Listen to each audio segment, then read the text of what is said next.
Whatever may be said in praise of poverty, the fact remains that it is not possible to live a really complete or successful life unless one is rich.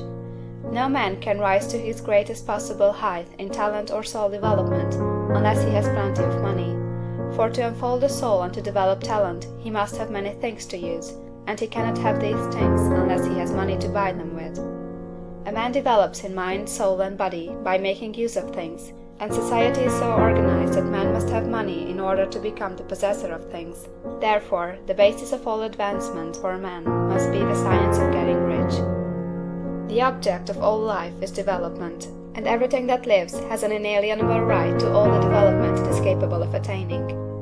Man's right to life means his right to have the free and unrestricted use of all the things which may be necessary to his fullest mental, spiritual, and physical unfoldment, or, in other words, his right to be rich. In this book, I shall not speak of riches in a figurative way. To be really rich does not mean to be satisfied or contented with a little. No man ought to be satisfied with a little if he is capable of using and enjoying more.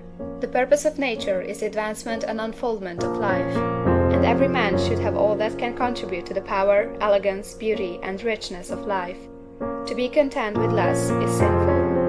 The man who owns all he wants for the living of all the life he is capable of living is rich, and no man who has not plenty of money can have all he wants. Life has advanced so far, and become so complex, that even the most ordinary man or woman requires a great amount of wealth in order to live in a manner that even approaches completeness. Every person naturally wants to become all that they are capable of becoming. This desire to realize innate possibilities is inherent in human nature.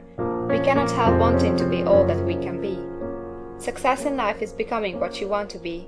You can become what you want to be only by making use of things, and you can have the free use of things only as you become rich enough to buy them. To understand the science of getting rich is therefore the most essential of all knowledge. There is nothing wrong in wanting to get rich. The desire for riches is really the desire for a richer, fuller, and more abundant life, and that desire is praiseworthy. The man who does not desire to live more abundantly is abnormal, and so the man who does not desire to have money enough to buy all he wants is abnormal. There are three motives for which we live. We live for the body, we live for the mind, we live for the soul.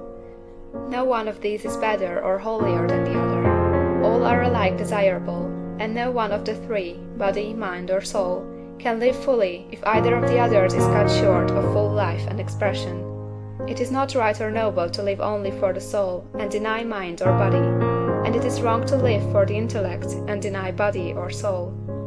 We are all acquainted with the loathsome consequences of living for the body and denying both mind and soul, and we can see that real life means the complete expression of all that man can give forth through body, mind, and soul. Whatever he can say, no man can be really happy or satisfied unless his body is living fully in every function, and unless the same is true for his mind and his soul. Wherever there is unexpressed possibility, or function not performed, there is unsatisfied desire. Desire is possibility seeking expression, or function seeking performance. Man cannot live fully in body without good food, comfortable clothing, and warm shelter, and without freedom from excessive toil. Rest and recreation are also necessary for his physical life. He cannot live fully in mind without books and time to study them, without opportunity to travel and observation, or without intellectual companionship. To live fully in mind, he must have intellectual recreations, and must surround himself with all the objects of art and beauty he is capable of using and appreciating.